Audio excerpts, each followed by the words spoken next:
And how exciting is it for the cross-country team, the women's cross-country team at Lewis and Clark? Keith Woodard is their head coach, ranked 23rd in the preseason college poll to begin the season. Keith, you got to feel pretty good about that. We're real excited. Yes, it's nice to get the recognition from our peers and be recognized for the top program that the team has turned into. Well, you know, the Northwest Conference is highly regarded around the country. You're the only team in the top 35. What's going on? What's in the water in Palatine Hill over there? Well, we have student athletes from 12 different states on the team, so I think they bring the different water from around the country, and it all blends together, and we get a great product. Indeed. Now, let's just talk a little bit about cross-country. See, my son runs cross-country back at Holy Cross in Indiana, has for the past 2 years, and they got their training routine. This time of year, it's horrifically hot and humid back there. He called up just complaining. We've had some hot weather here, but do you guys run the same track every day, as far as where you go, what paths you take? Talk about the training routine for the Pioneers. Well, we get in a good summer of training, and many of the team members are from that Midwest area, so they were in the sweltering heat also. They're happy to be back. We do a lot of running down toward the river, downtown, but we also have Tryon Creek State Park right next to campus with a good number of dirt trails that they can get under the trees and run on softer surface. So they put in some miles there. We are starting some intervals. We're looking real strong. They came back fit. It's just really exciting. Everybody's on the same page and moving forward. Yeah, that state park, Tryon State Park, is fantastic. Plus, it's gorgeous. I mean, you think about it, what a great recruiting tool. Just take the high school kids over there and run them through that park. That's right. Keith Woodard's our guest. He's the cross-country coach at Lewis and Clark.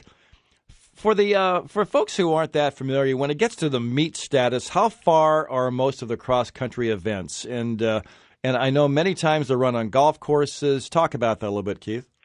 Well, in college at Division III, the men race over 8,000 meters, which is a little short of 5 miles, and the women race 6,000 meters, which is about 3 3/4 miles. So a little bit longer than the high school distance of 5,000 meters. We have a variety of courses we run on. Our home course is out at McIver State Park out in Estacada, and many people in the Northwest consider it one of the best courses around. It's beautiful out there. After the races, most of our team jumps into the river to cool down. Nice. Yeah, it's a nice touch and beautiful setting.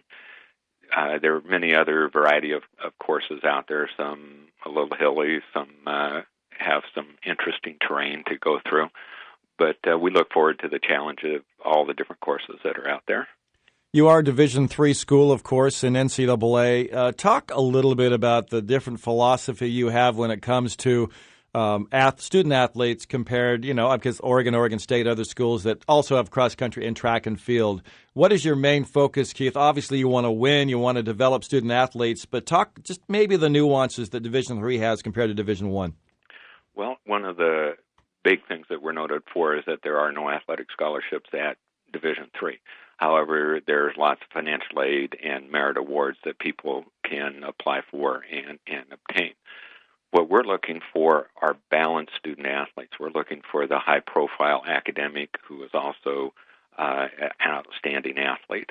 And for example, the women's team not only won our first-ever conference title last fall and are ranked so highly this year, they had a 3.51 team GPA last year, and that earned them an academic All-American honor for something like the 13th or 14th year. So high-performing on both sides, athletic and academic. And they also are very well-balanced. They do a good job of participating in other school activities and being a student, an athlete, and just putting it all together. Well, the first meet's just about 6 days away, September 1st, 4 p.m., at Westmoreland Park against the Linfield College Wildcats. And are you when you're doing your summer training, do you try to peak at that point, or is it just the part of a long season that's the first meet of many? This is just to kind of break the ice from training all summer long, get that first race out of the way. Linfield always a challenge for us. They're good friends, so it's nice to go run against your friends and see how you stack up. We use it kind of at that launching of the season, and then we get ready for our next home meet, which is out at McIver on September 10th, and that's where we really get rolling into the season. And we try to train through the first half of the season, don't really start peak until right before the conference meet, when we kind of try to get our legs back underneath us and get ready for those big meets.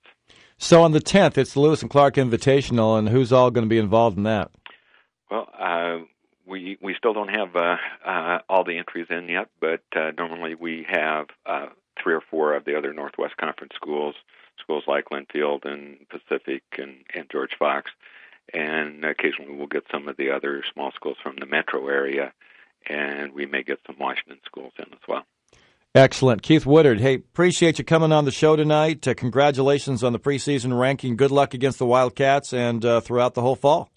Okay, well, thank you for having us on. We appreciate the attention, and we'll go out and do the best we can for the season. Right on. Keith Woodard, who's the cross-country track and field coach at Lewis and Clark College. And you know what? Great group of kids. They're going to be involved in the Sun Dodger Invitational in Seattle on the 17th, and they're going back to Minnesota, St. Paul, for a big matchup on the 24th of September. So good luck to the Lewis and Clark Pioneers.